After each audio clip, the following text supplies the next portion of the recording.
Este não é um podcast sobre odontologia, e sim sobre a transformação dela com as cirurgias estéticas da face. Tenho o orgulho de apresentar hoje o nosso convidado ilustre, Dr. Wilson Navarro, que estará conosco aqui compartilhando os seus momentos profissionais, suas experiências, num assunto, abordagem aí, né, sobre as cirurgias estéticas da face.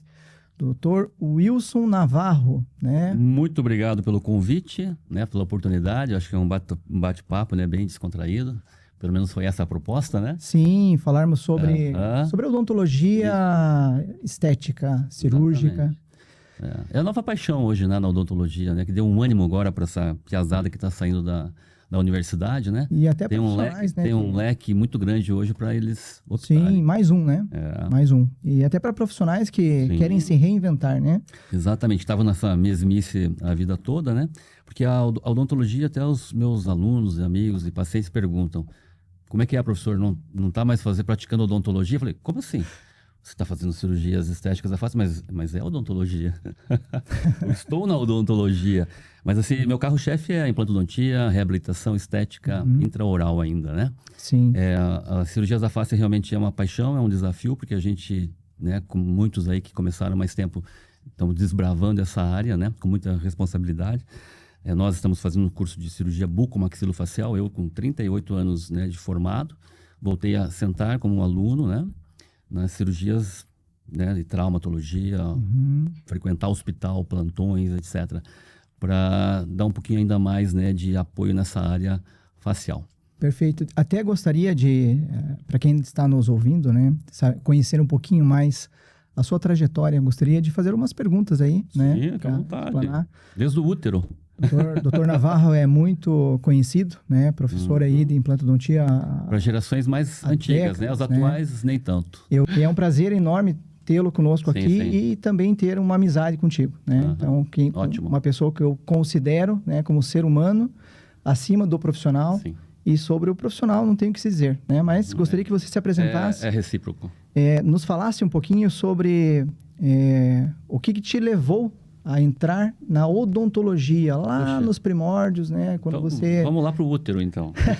Realmente, eu sempre quis ser cirurgião dentista. Desde os meus 4 anos, eu sempre falei que quando alguém perguntava o que você vai fazer da vida, eu vou ser dentista.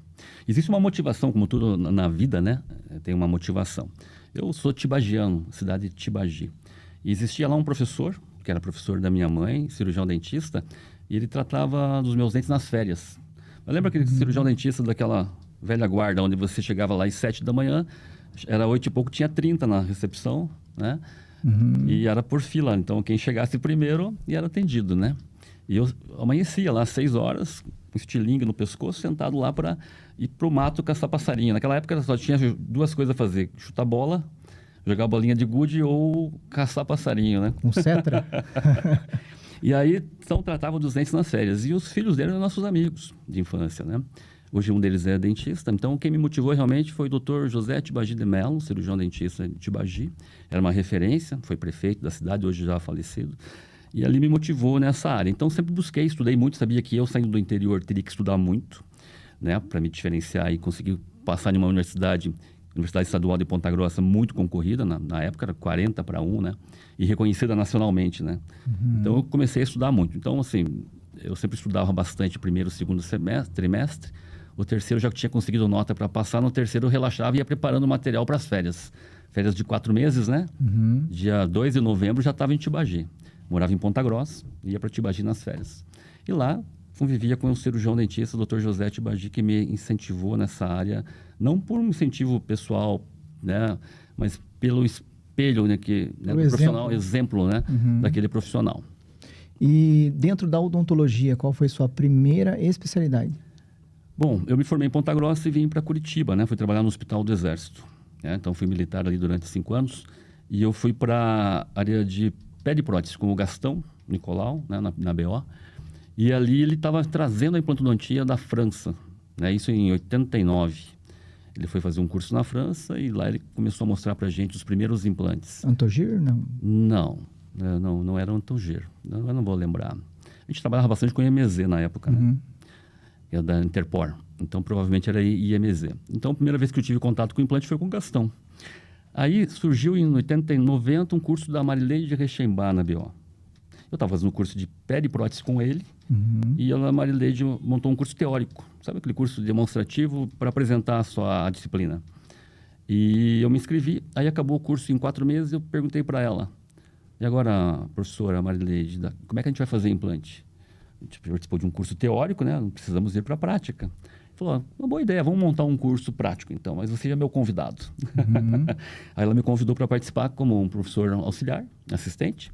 Ela montou o curso, isso em 91, e a gente ficou na BO até 2002, na implantodontia.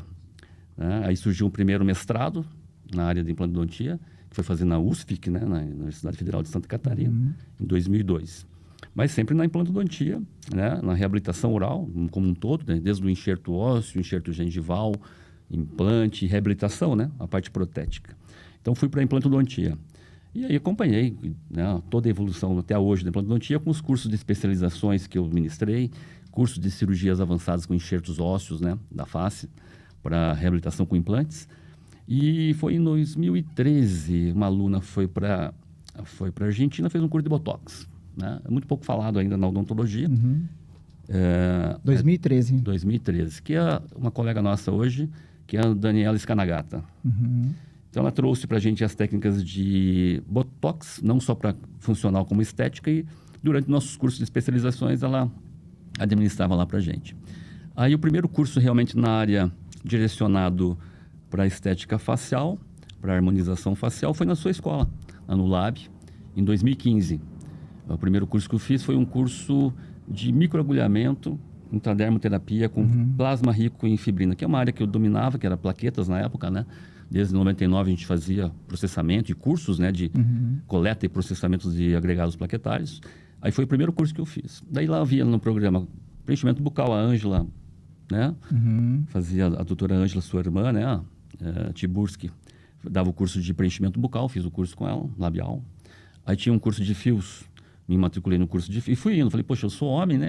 Difícil vender, né? Mulher é mais fácil vender a parte estética facial. Intraoral eu dominava. Aí fui me adaptando com essa ideia de ser homem e trabalhar com estética facial. Mas existe um preconceito até meu próprio. Falei, poxa, isso vou deixar para as meninas fazerem, né? Não vamos entrar nessa área, vamos continuar com a reabilitação. Mas aí o meio é feminino, né? Você veja que todos os cursos, a maior parte dos alunos são mulheres. Então você vai entrando no clima ali. E aí fui só aumentando os cursos e me atualizando em todas as áreas da face. Né? Hoje já fiz especialização em harmonização facial, né? Em harmonização orofacial.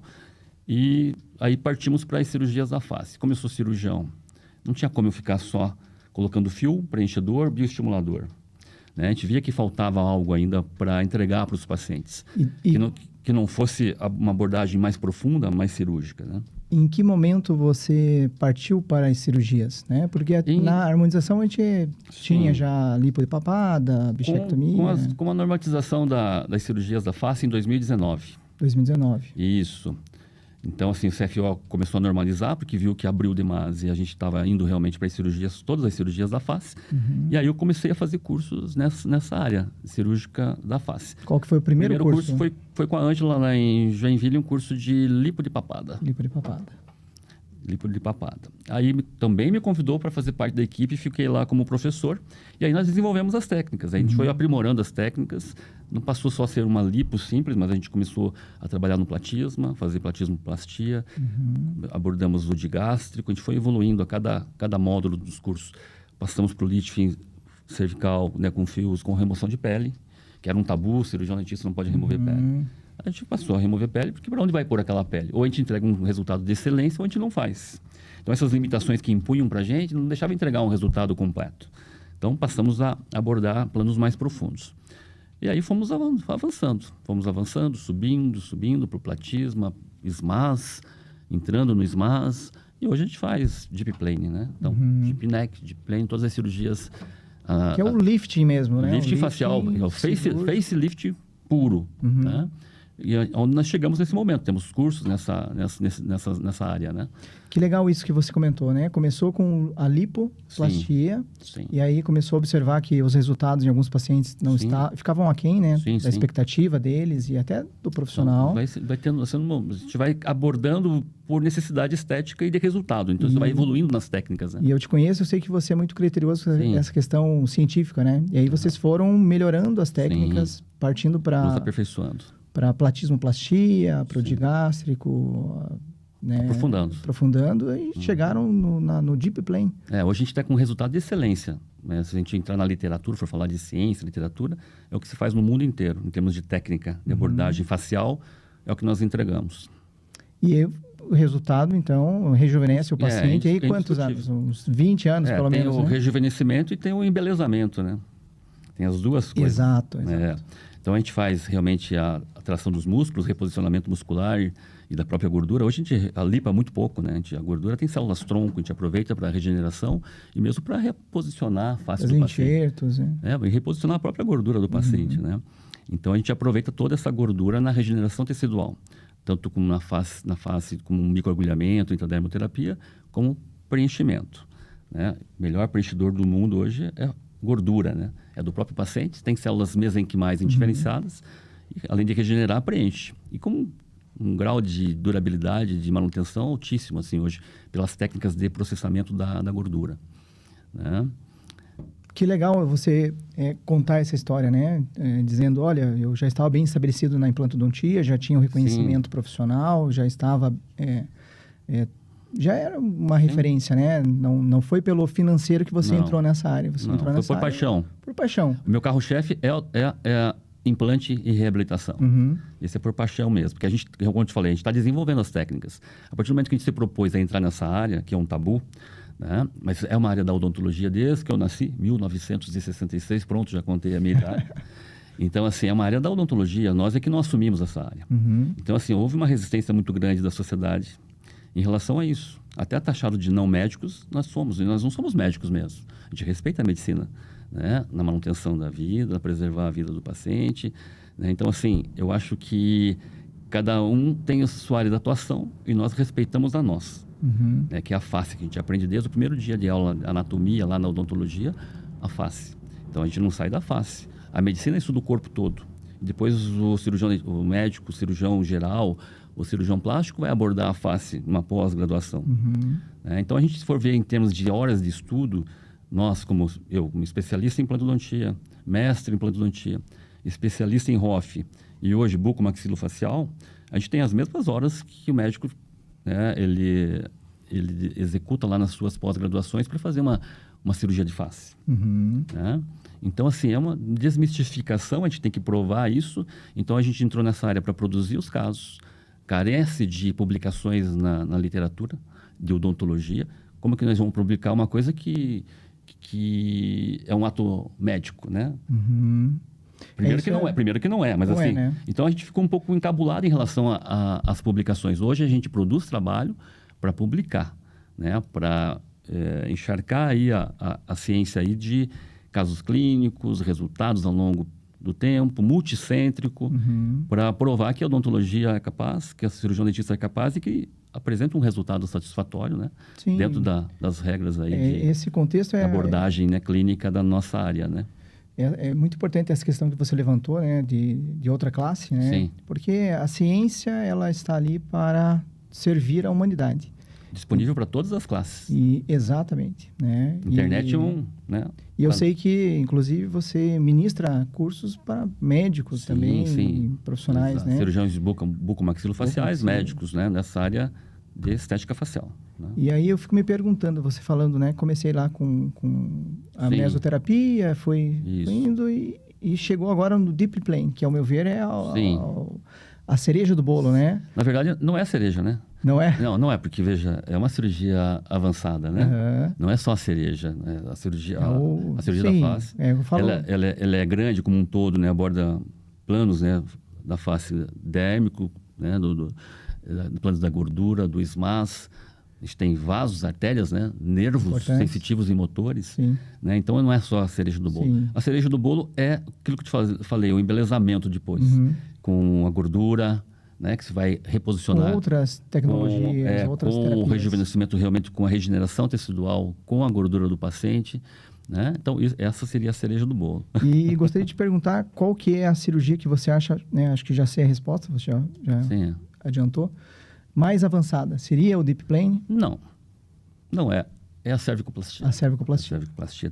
Muito mais áreas anatômicas, né? De sensibilidade de nervo, motor, vasos calibrosos. É aqui que a gente tem que estudar bastante. Certo. Né?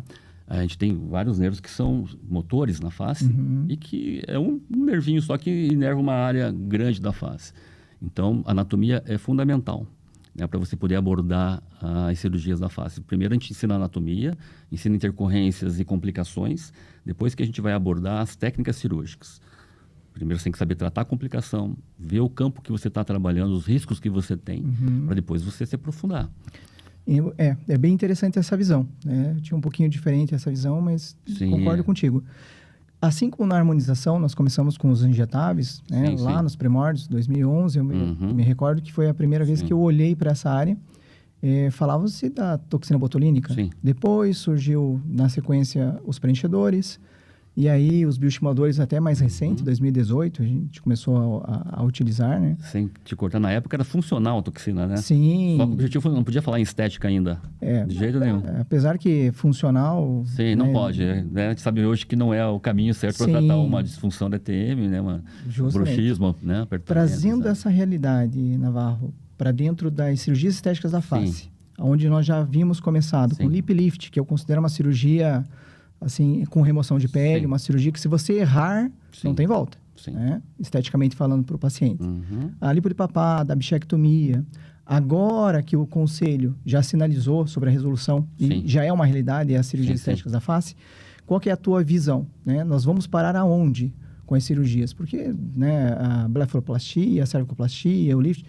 Aonde que nós vamos parar dentro da odontologia com as cirurgias estéticas? Na nossa área de atuação. Eu acho que não tem o que nos barre nesse sentido, né? Então, assim, dentro da nossa área de atuação, dentro da face como um todo e as áreas conexas à face, né? Então, assim, tem muita área ainda para ser explorada, desenvolvida, né? É um campo, assim, vasto. Acho que se a gente for se especializar em cada região, né? Como é na odontologia, a gente tem as especialidades, então tem múltiplas especialidades aí. Porque o cirurgião, óbvio, tem o cirurgião geral que faz todas as cirurgias. E tem aquele que vai se especializar na rino, né? Na blefaro. Então, ele vai estudar o mundo inteiro, congresso, etc. E vai ser o melhor naquela área, né? Nós, por enquanto, estamos generalistas mesmo. A gente está fazendo todas as cirurgias da face. Como eu te falei, produzindo material para publicação, né? Para a gente mostrar realmente que nós somos capazes e que temos resultados à altura. Inclusive, os nossos alunos, a maioria, são médicos, que vêm buscar com o nosso know-how de cirurgião dentista, né? E que dominamos a face, né? Como um todo, dentro da cirurgia bucomaxilo e traumatologia, né? Então, é por aí. Eu acho que não tem um limite. O limite é a anatomia, aonde nós podemos ir. Até onde o nosso conselho vai limitar a nossa atuação.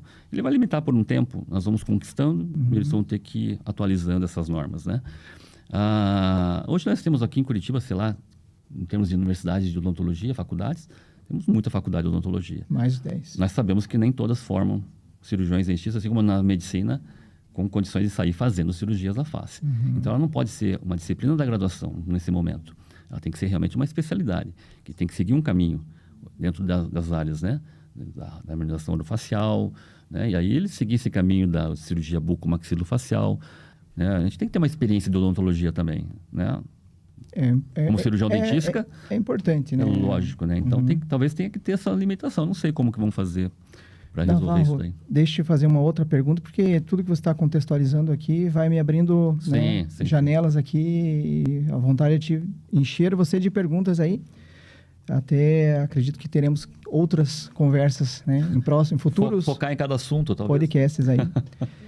Mas pensando em quem está nos assistindo, se chegassem para você com a seguinte pergunta: Professor Navarro, eu já atuo na odontologia há mais de 10 anos, ou eu sou recém-formado, quais as barreiras eu encontrarei ou quais as dificuldades eu terei dentro das cirurgias estéticas da face. Vamos dizer que ele está pensando em ingressar em um curso de pós-graduação, nível especialização, sendo que sabemos que é um investimento, né? Você, na tua opinião, daria qual é uma resposta? Pergunta que a pessoa tem que se fazer para ele próprio, né? Eu acho assim, eu não sou dentista por acaso, eu fiz porque gostava da profissão. Eu não estava assim no último semestre da faculdade pensando como é que eu vou fazer para ganhar dinheiro. Nunca me preocupei com isso. Então ele tem que se fazer essa pergunta. Eu tenho aptidão? Eu tenho um preparo cirúrgico básico, né? Um preparo básico cirúrgico? Porque eu, como cirurgião, eu estou toda hora lavando a mão. Se eu encostar aqui, eu vou lavar a mão. Eu não vou encostar num campo cirúrgico sem luva, sem máscara, sem gorro, sem um EPI. A gente tem alunos de todas as áreas da odontologia, sem discriminar. Mas é que, como cirurgião, a gente está todo dia num centro cirúrgico, né? Então, a gente tem esse critério dos preparos básicos para a cirurgia, os princípios cirúrgicos básicos, né? Então, ele tem que ter um preparo inicial para entrar em uma sala cirúrgica e não contaminar. É uma área que não pode contaminar. Uma infecção de face são bactérias difíceis de tratar. Então, não pode ter contaminação zero. E eu vejo que nem todos os profissionais têm esse preparo cirúrgico, porque nossas especialidades são clínicas.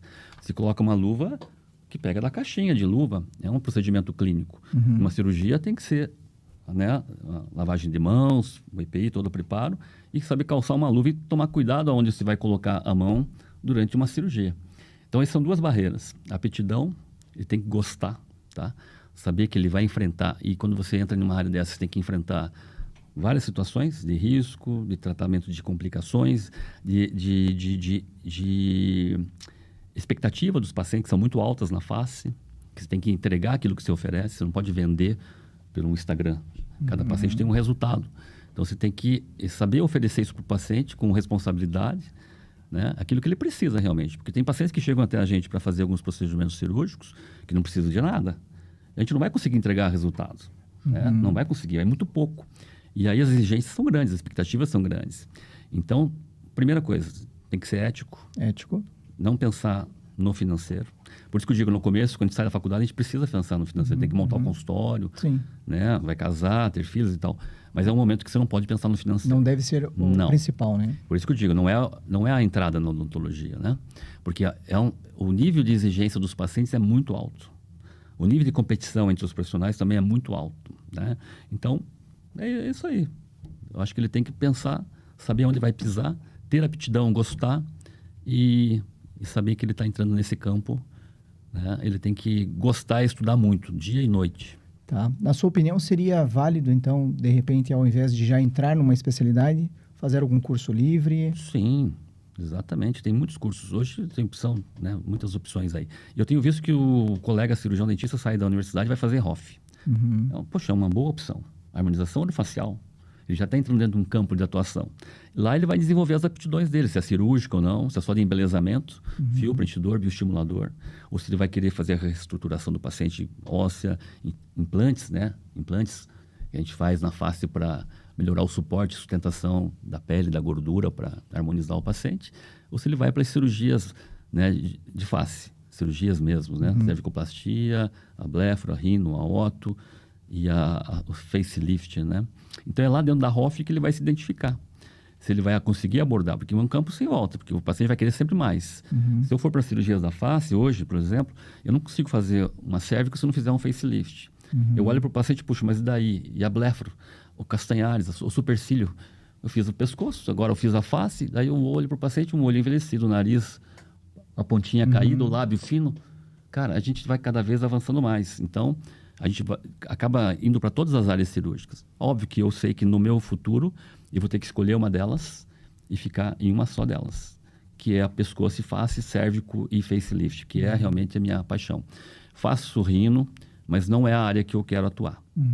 Né? Eu quero fazer facelift. E vou ter que ter alguns colegas que façam para mim, a blefaro, a rino, a oto, né? O implante de cabelo, que é uma área que está vindo aqui, né? Implante de supercílio, cabelo, que por sinal você fez, né? botei um implante recentemente e ficou muito bom. Que bom. Mas fez com o médico ainda, né? Sim, aham. Então, talvez o meu, tô precisando dar um retoque, já faça com cirurgião dentista, em um futuro bem breve. Quem sabe, né? A gente sabe que de alguns colegas que já estão nessa área também, né? Uhum. Até voltando um pouquinho do assunto, a tua opinião seria para esse profissional, então, Sim. que quer entrar nas Vamos cirurgias abordar estéticas da isso. face. Ele deveria fazer a harmonização primeiro? Sim. É lá que ele vai se identificar com o negócio. E lá que ele vai escolher aonde ele vai. Se ele É vai a para base. cirurgia ou não. Uhum. Você não é obrigado a ir para cirurgia. Você tem alguém para indicar. Sim. Você não quer complicação, não quer esse paciente de alta demanda, de exigência estética, né? Então, assim, ele pode ficar naquilo que é mais seguro. Naquilo que ele tem domínio e controle dos resultados e complicações. A face, eu como dou aula de anatomia e intercorrência, como eu te falei, eu primeiro penso nisso, tenho toda a contingência para isso, para depois entrar numa cirurgia. Toda a contingência, porque você não pode, durante uma intercorrência, você sair procurando oxigênio, máscara, um fio para fazer uma ligadura, um eletrocautério, não. Você tem que ter tudo ali. E de preferência um cirurgião, anestesiologista, né? Um médico, um cirurgião dentista, anestesiologista do seu lado, olhando para o paciente, para o monitor, o tempo inteiro. Minuto a minuto, cuidando da vida do paciente. Sim, extremamente importante, né? Que é uma outra área que está surgindo aí, né? O especialista, cirurgião dentista, especialista em sedação. Sim. Muita água vai rolar ainda. Nossa, tem muito campo, né? A gente não consegue se atualizar em tudo. Então, a gente vai ter que escolher até onde você vai, né? Essa é uma das belezas da odontologia, né? Sim. Ela se reinventa de tempos em tempos, né? Veja, eu estou com 38 anos de odontologia. Você está vendo aqui no meu olho o brilho da motivação? Sim. Os meus colegas da faculdade, 80% estão aposentados. E eu estou lá com a minha clínica nova para trabalhar pelo menos mais uns 10, 15 anos aí. Mas você tem uma energia muito... Sim. muito... São os alunos e os colegas que me dão essa energia. Eu convivo com jovens, né, o tempo todo. E pessoas de sucesso, né, como você, tua irmã, que motivam a gente o tempo inteiro. A Ângela é minha motivação. Ela está sempre Navarro, vai, faz. Eu tenho que correr atrás. Ela fica me cutucando. Ela sabe que ela, se me der uma missão, eu trago para ela o resultado. Então, ela fica me provocando. Essa semana, eu deve ter falado com você que a gente vai começar as publicações nessa área. Sim, me fez um convite, eu exatamente. aceitei de pronto. Então, é uma área agora que a gente vai ter que sentar à noite na nossa hora de descanso e vamos começar a escrever. Porque produção nós já temos, né? Para a gente compilar tudo isso que a gente já produziu. Agora colocar no papel. E agora vamos colocar no papel e começar a publicar. Isso. E em prol da odontologia moderna. Do colega. Exatamente. Mostrar da onde nós saímos, onde nós chegamos. Eles já vão pular essa etapa, né? Eles já não vão se arriscar. A gente desbravou, como eu te falei. A gente não tem como fazer um curso com um médico, cirurgião plástico. Os próprios médicos não conseguem, pelo custo de um curso desse. Eles vão fazer curso com a gente, cirurgião dentista. Muito mais acessível, né? Então, para esse colega que quer já chegar numa fase já um pouco mais avançada, entrar no bonde, né? No vagão certo, a gente vai entregar um pouco de publicação científica a partir de agora. Perfeito. Para ele saber onde está pisando e saber que ele tem que evitar complicações, como evitá-las, quais são as melhores técnicas que vai entregar o melhor resultado.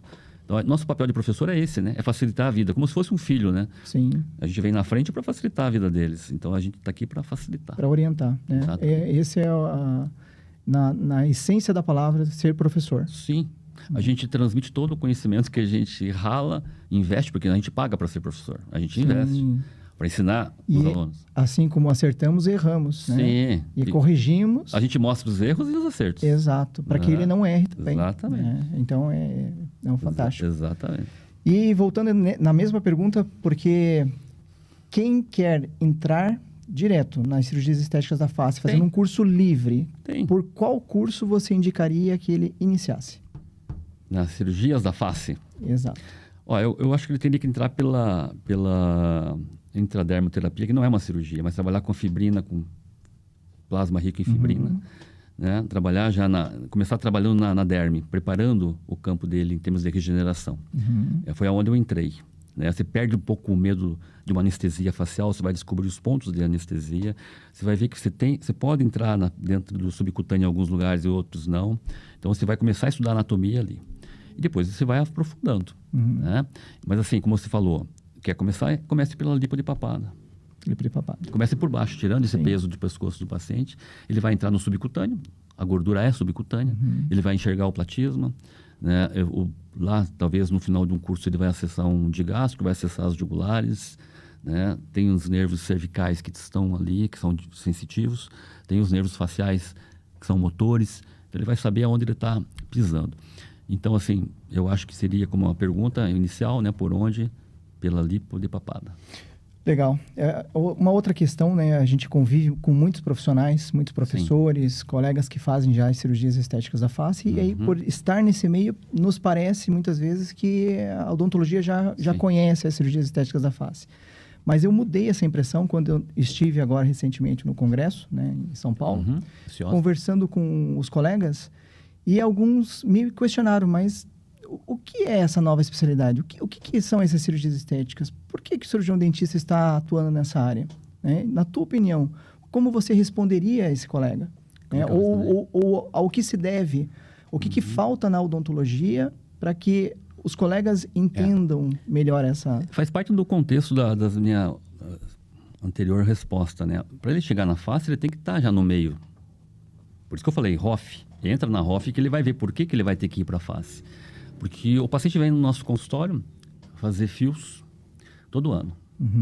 Fazer um preenchimento labial a cada 2 anos. Vem fazer botox a cada 6 meses. Até uma certa altura, esse paciente retorna no consultório e faz essas manutenções. Mas quando ele começa a colocar na ponta do lápis, tudo que ele vem fazendo durante esses anos, ele fala, poxa, não tem algo que eu possa fazer, que eu faça de uma vez só? Eu falo assim, não é que ele vai fazer de uma vez só, você vai fazer por um período, você vai envelhecer, e daqui a uns anos você vai ter que repetir alguns procedimentos. Em torno de 7 a 10 anos. Que é o que a gente entrega hoje com as cirurgias da face, nos planos que nós trabalhamos. Então, esse colega, ele só vai saber por que nós entramos nas cirurgias da face, né, a hora que ele entrar na ROF. Foi o que nós fizemos. Nós entramos numa área onde a gente tem que entregar resultado, o nível de exigência é muito alto. E a gente vê que nós temos limitações nessa entrega. E aí a gente tem que buscar algo a mais.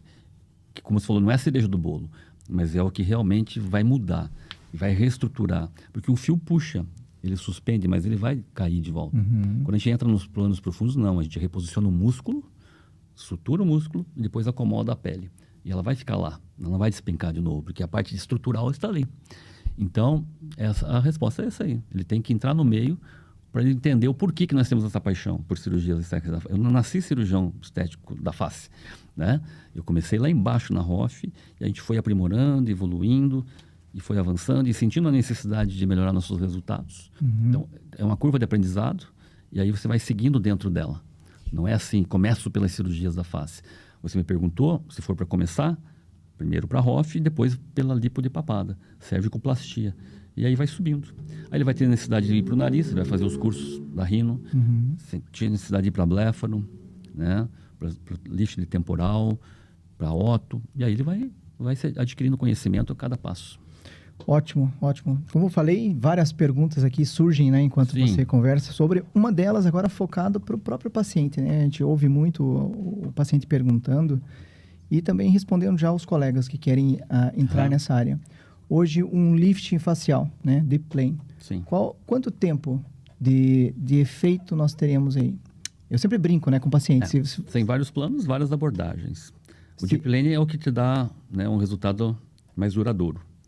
É o de maior risco, onde você tem que estar lá na frente muito já bem preparado anatomicamente, ter visto de tudo em termos de cirurgias da face para você acessar os planos profundos. É onde não tem volta, a gente trabalha nos nervos faciais, nervos motores, então você tem que respeitar isso daí, é muito responsabilidade. Então assim, quanto mais jovem o paciente, mais tempo dura o resultado. Quando vai passando da faixa de 60, 70, vai durar menos. Porque ele está em uma faixa já que já não tem colágeno, produção de colágeno, então tem que estar fazendo botox, bioestimulador o tempo todo, os procedimentos embelezadores, né? A gente dá sustentação e ele vai manter aquela pele, aquela derme, né? Em condições para se manter favorável.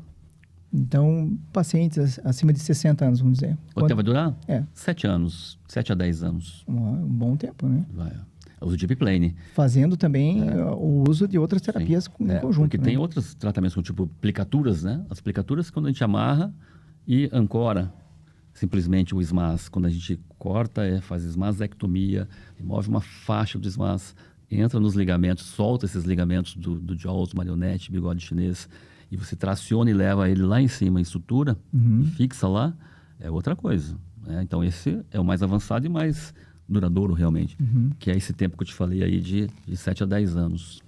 Um lift facial com aplicaturas, 3 anos. dura o dobro de um fio. Uhum. É minimamente invasivo, é uma área de fácil acesso, como te falei, a cérvica é mais delicada. Né? Aqui, apesar de ter os nervos, eles estão num nível profundo.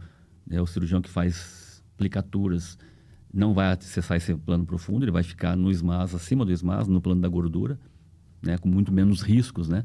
Mas dura bem menos. Como tem essas cirurgias agora, esses micro-liftings que surgem na internet como moda, tem pouco tempo de resultado.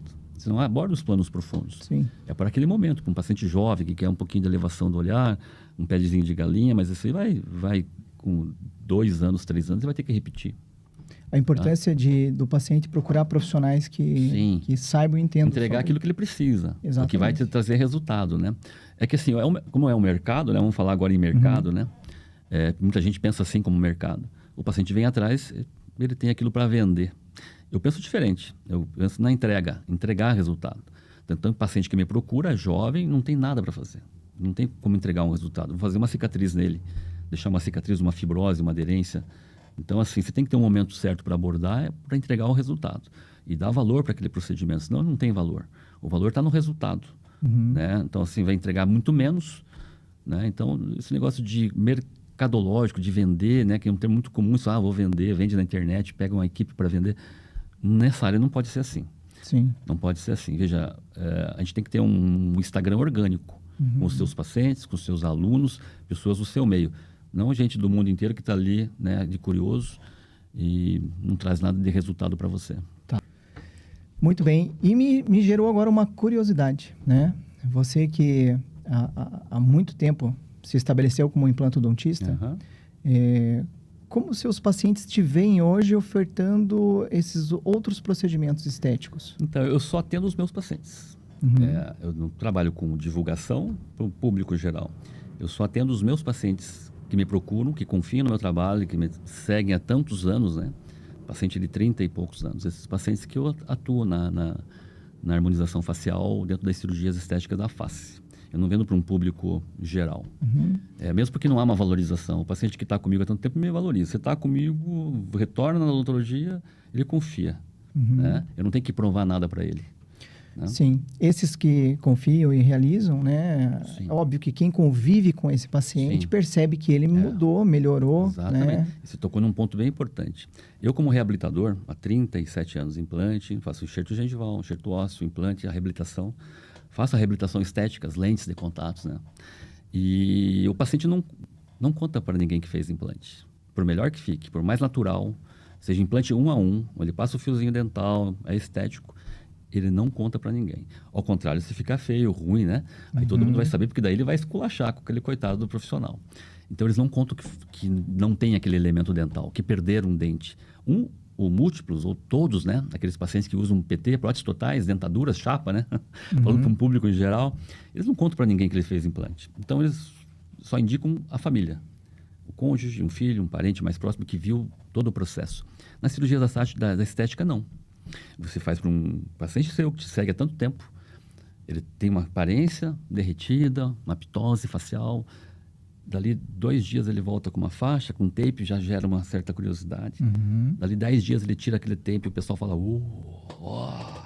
não tem como ele não dizer o que ele fez. Existia, há pouco tempo atrás, né, esse preconceito contra o cirurgião dentista operar a face. Então, eles não se sentiam à vontade em falar, fiz com o cirurgião dentista, porque invertia o marketing dele, né? Pô, você não foi fazer com o cirurgião lá pagar 150 mil uma cirurgia face, foi fazer com o cirurgião dentista, deve ter pago muito menos, né? Então, tinha esse lado, essa posição. Hoje, não. Hoje, eles têm orgulho de falar que fazem, porque eles têm certeza. A mídia não deu conta de nos denegrir. Eles sabem que nós dominamos a face. Né? Eles sabem que o cirurgião dentista é facial, desde o nosso nascimento, né, lá na odontologia. Então, a gente, com informações, a gente vai levando isso para o paciente, vai desmistificando essa ideia de que o cirurgião não pode atuar na face, porque nós dominamos realmente. Mas ninguém domina sem estudo. Ninguém nasce dominando. É muito estudo. Tem que estudar muito. Quando você vai numa área de maior risco, tem que estudar bastante. Né? Não é só durante a faculdade. Dizer que uma faculdade forma um cirurgião dentista, não. Acabei de falar que aqui tem 10 faculdades. Dá uma direção. Você viu o teste da medicina agora, ENED, lá, sei lá como o termo fala corretamente, que o número de notas 0 dentro das universidades de medicina, porque é médico só não. Tem que ver a formação daquele profissional. Muito pessoal, né? Exatamente. Tem que ver a Ir aptidão, atrás, buscar conhecimento. ver resultado e ver reconhecimento, formação dele. É muita formação, muito estudo a vida inteira. Não, perfeito. Nossa, que conversa agradável. Flui rápido, né? Flui. Essa questão dos pacientes, né? Sim. Que você comentou, né? Que já confiam no cirurgião e aí optam. Né? Eu lembro... E aí vai divulgar para você. É que Sim. é o boca a boca que lá na faculdade a gente aprendeu, que não funcionou, né? Como eu te falei agora. Aí funcionou tete a tete, né? Não é boca a boca, né? Aí funciona. Mas me ensinaram lá na faculdade que eu não podia publicar, não podia mostrar antes e depois. Hoje a gente pode mostrar. Outros tempos, né? Então tinha que ser boca a boca. Não funcionou para mim. Por melhor que tenha sido, melhor tenha me dedicado a fazer o melhor sempre, o mais avançado. Reconstruções ósseas, de falar, né? reconstruções ósseas, mandíbula, maxila total, para colocar os implantes. Não conta que fez implante. Mas como você mesmo falou, está escondido, né? Tá Ele escondido. tinha vergonha de falar. Hoje ele não tem como esconder. Não, então, tá na face. Assume aí. E hoje sim você colhe frutos aí Sim. do boca a boca, né? Sim, mas vem do paciente que paciente, confia em mim da odontologia já dos tempos lá, né? Sim, olha que legal isso que você comentou. Eu não tinha pensado sobre essa questão ainda. A confiança já é estabelecida no profissional, né? Então, já respondeu, né? Os pacientes hoje te enxergam com um profissional que também atua fora da boca, né? Professor, né? Eles veem que eu estou em cursos dando aula para médicos, para cirurgiões bucomaxilofaciais, que eu estou atuante na área, né? Uma outra pergunta agora, professor Navarro, é sobre para esse profissional que está entrando, né, na odontologia, se formou, ou até mesmo quer se reinventar, como você contou a sua história. O que muda, ou melhor, o que mudou para você? Hoje você trabalha mais ou menos financeiramente. Melhorou? Se manteve? É uma pergunta difícil, né? Quando fala a parte financeira, a gente está instigando o jovem a pensar na parte financeira. Eu acho que a especialidade nova, a ROF, já abriu um horizonte muito grande para esse pessoal que sai da faculdade. 10 faculdades mandando gente todo ano para o mercado de trabalho, né? Estamos falando de mercado, né? Então, assim, é difícil. E hoje tem as clínicas, né? Você vê que tem as franquias todas aí da odontologia que já absorveu esses profissionais, né? Recém-formados. Mas a harmonização facial deu um novo ânimo para esses jovens, né? Eles sabem que a odontologia abriu um leque muito maior. Que eles conseguem ter um espaço no mercado desde que eles se diferenciem, estudem realmente, né? Então, eu acho que veio para ajudar. A gente está falando de cirurgias da face, eu acho que não é para o recém-formado, né? É para ele saber que existe lá na frente algo ainda mais para ele se diferenciar. Ele tem que começar da base, né? Da harmonização orofacial. Sim, então é importante essa visão, né? Sim. Como a gente ainda não tem a resolução, sim, né? Nós estamos aí aguardando.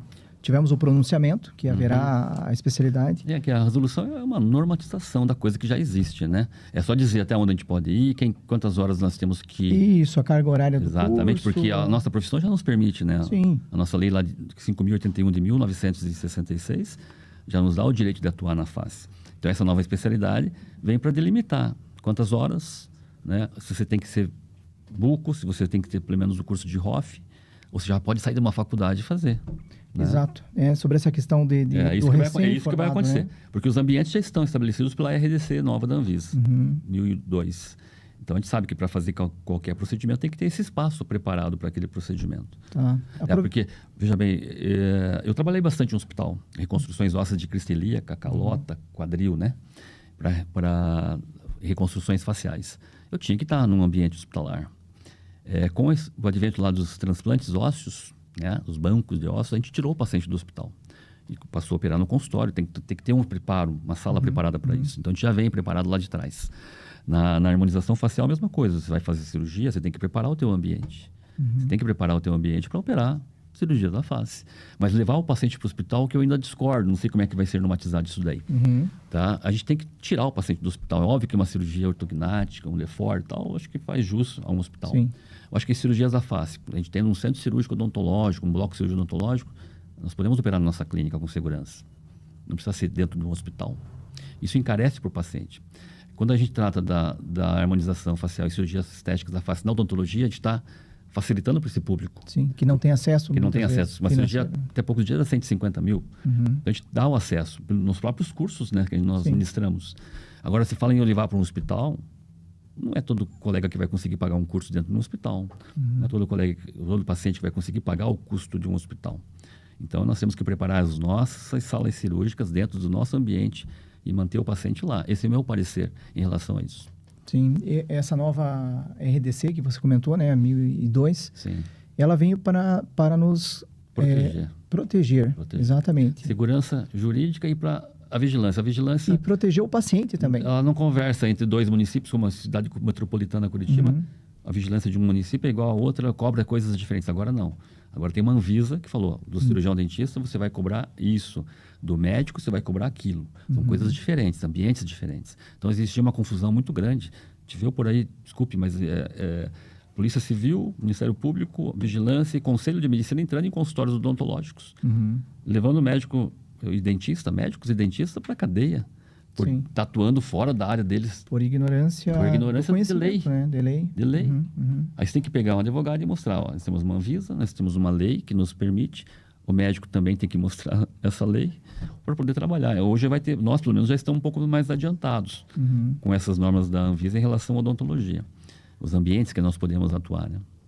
Certo. E não podemos esquecer também que uma cirurgia estética da face, assim como geralmente ela transcorre bem, o pós-operatório, quando tem cuidado, os resultados são muito satisfatórios, pode dar errado? Eu sempre falo, a gente tem um preparo cirúrgico, temos protocolos. Os pacientes mudam. Os protocolos são sempre os mesmos. Você vai adequar o teu protocolo àquela face. Então, você tem um protocolo cirúrgico para aquele paciente mais jovem, mais gordinho, mais flácido. O que muda realmente é o paciente. Eu acabei de falar. Ele vai para casa, tem alguns que vão cuidar e levar à risca os procedimentos pós-operatórios, manutenção com uma fisioterapeuta dermatofuncional, né? Uso de faixa compressiva, dos tapes, a medicação, a alimentação não inflamatória. Tem outros que não.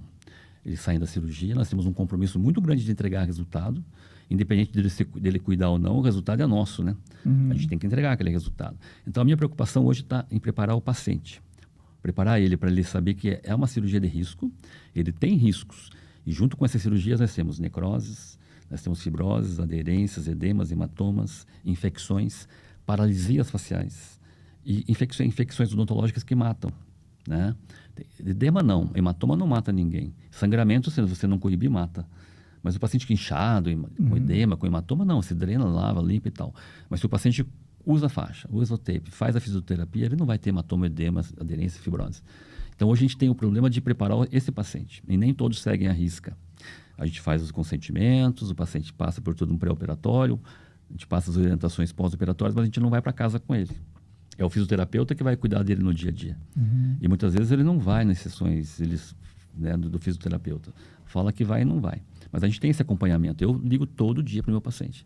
Quer operar comigo, vai tratar com a minha fisioterapeuta, dermatofuncional, pode ser uma esteticista preparada em cirurgias da face, né? Massagista, eu acho que não tem esse preparo, né? Ainda, mas ela pode ter, desde que existe uma norma para ela atuar nessa área e ela desenvolva as habilidades nessa área. Mas tem que ter todo esse staff, né? Da enfermagem para te dar o cuidado, para a gente tirar os pontos, né? E a fisioterapeuta para fazer as drenagens e reposicionar aquela pele na posição. Então, hoje o cuidado está em selecionar bem o paciente e preparar ele para os resultados. Não só a nossa responsabilidade. A gente tem, mas a maior hoje, na nossa área facial, é do paciente. Se ele não cuidar, a gente não consegue entregar os resultados. Apesar de a responsabilidade ser nossa, né? A gente compartilha essa responsabilidade, né? Sim. São pontos de vista. E importantes, né? Porque pacientes não têm essa percepção de que não é apenas um bom profissional. Sim. Ele tem que ter os seus cuidados, né? Exatamente. Através das orientações. Essa semana, deixei de operar 2 pacientes, porque não tinha as condições adequadas. E daí, quando você conta para ele todos os riscos que ele tem, ele vai se submeter, ele pensa melhor. Ele vai para casa, reflete, não, vou deixar para mais para frente, vou me preparar, eu vou fazer em um outro momento. Então, assim, o termo, entre aspas, né, eu demito o paciente pela condição dele. A condição fisiológica, sistêmica, né? E, às vezes, até facial. Ele não é um paciente que precisa daquele procedimento naquele momento. Então, a gente orienta o paciente, né? Ele orienta, ele volta para casa, vai refletir. Muitas vezes ele vai operar com outro, né? Porque eu não quis atendi a satisfação, né? O quesito dele, a expectativa dele, né? Às vezes o paciente pode achar, não, o doutor está com medo de me operar. Não, a gente tem que ter medo. Medo é uma defesa do ser humano. não é? Mas é porque você não vai entregar resultados se o paciente não cuida ou não tem a necessidade daquele procedimento, Sim. né? E até mesmo a questão de expectativa, né? Exatamente. Quando não se trabalha a expectativa Tem do que botar cliente, no pezinho no chão. haverão complicações até de relacionamento, né? Então, Tem. E quando você tem um bom relacionamento, mesmo que haja uma complicação, Sim. ele sabe que não é culpa nem dele nem sua, não vai culpar ninguém, ele vai tratar, vai resolver a complicação e as coisas vão fluir. Tem muito paciente mal intencionado, né? Ele não cuida, não faz a parte dele, mas se dá errado, ele vai culpar só o profissional. Vai para o advogado, para o juiz. E esse negócio rola, né? Eu, graças a Deus, não tenho nenhum processo, tá? Mas assim, eu evito, eu demito esse paciente, eu sou meio psicólogo. Eu sei que esse paciente não enquadra nesse perfil, ele não cuida, não é um paciente metódico, que vai levar à risca os cuidados pós-operatórios, né? A gente vê até pela maneira do paciente se vestir, se portar. Você já sabe que é um paciente que não vai cuidar da sua higiene pessoal, né, das recomendações que a gente vai dar para ele.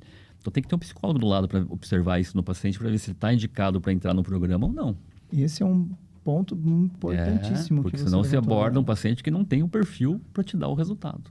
Porque quem vai te dar o resultado é o paciente. Assim como ele vai trazer um bom resultado, ele vai trazer a fibrose para você, o edema, hematoma, a infecção, ele que traz. Você dá, leva, manda ele para casa e ele te traz de volta alguma coisa, se ele não cuidar. É bem importante isso que você falou, né? Comentou sobre, porque não é apenas o paciente confiar no profissional. Sim. É necessário que o profissional também confie nesse Sim. paciente. E se deem Uma a via mão, de duas, né? exatamente, em prol de um resultado que ele almeja e a gente também Sim. almeja entregar a ele. É bem isso. Tem que tomar cuidado. Sim, né? Bom, mais uma pergunta. Olha, estou com o tempo todo para você. É uma pergunta importante, porque às vezes as coisas vão tomando rumos na nossa vida, Sim. né? Como você comentou, né? Em 2015, se não me engano, você resolveu fazer Não, as cirurgias... sim, comecei com os procedimentos da face. procedimentos da face. Os embelezadores. E uma coisa levou a outra, e Sim. hoje você é uma das referências aí dentro da odontologia, né? Não que eu queira, né? Mas você trabalhou para Sim, isso, sim. né? Então, é importante que se fale, Sim. né?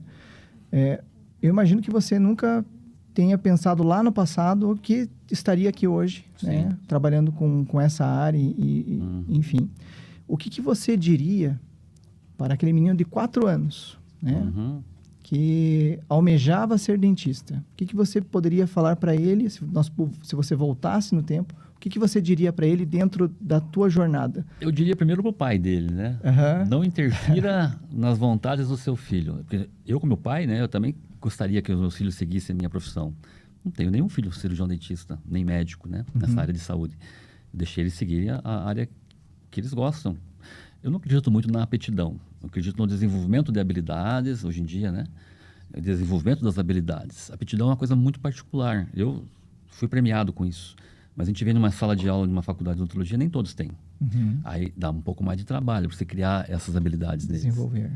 Então, assim, você tem que, como eu te falei, saber qual é o meio que você quer conviver. Né? Se você quer conviver numa área de saúde, dentro de um hospital, porque a gente fica a 4 paredes, né?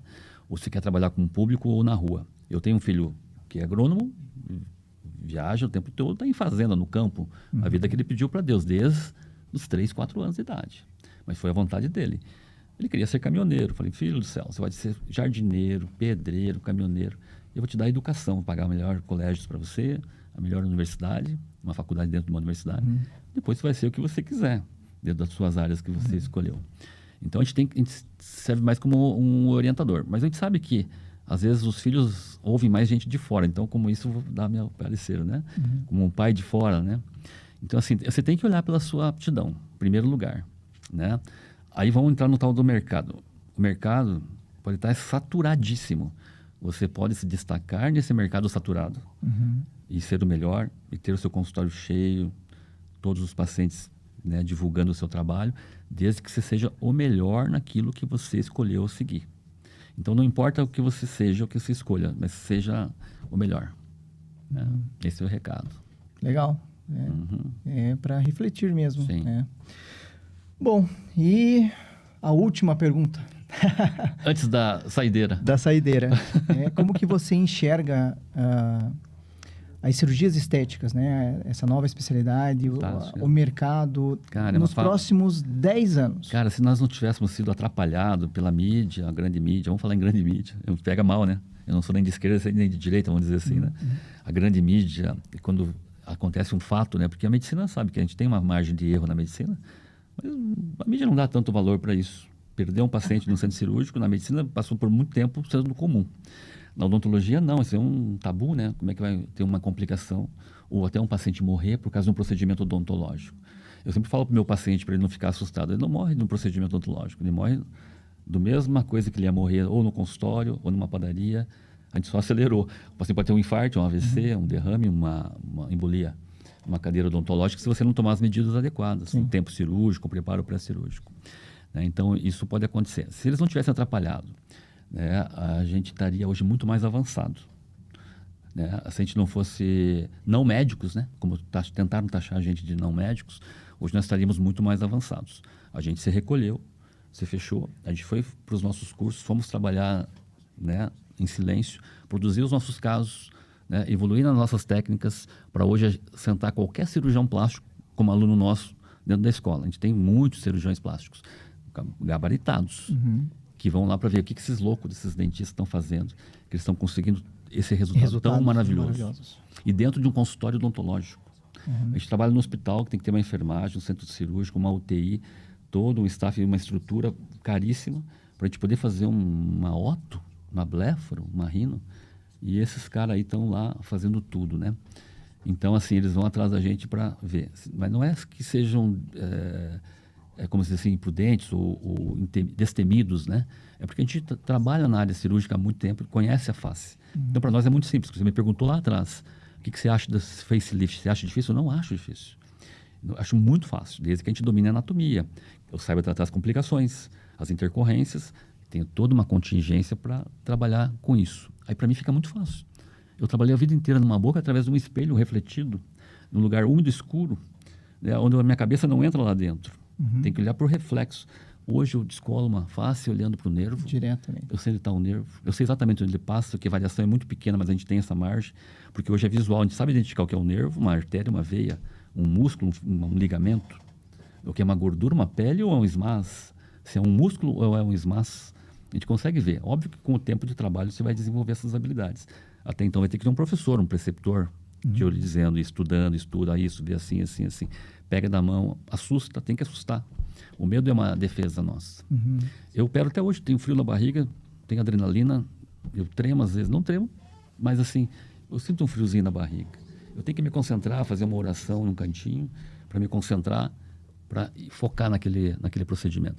Né? A gente sente essa responsabilidade. Então, tem adrenalina. Respeito, né? Um respeito pelo tem que ter medo. O cara que vai sem medo, eu faço, esse está fadado a ter complicações, insucessos e até sair dessa área, né? Como a gente vê muitos que começaram e já desapareceram do mercado, aí, vamos dizer, mercado, Sim. Né? Que é um dos objetivos, né, da conversa, é ver como é que ele sai da faculdade para enfrentar esse mercado tão competitivo aí fora.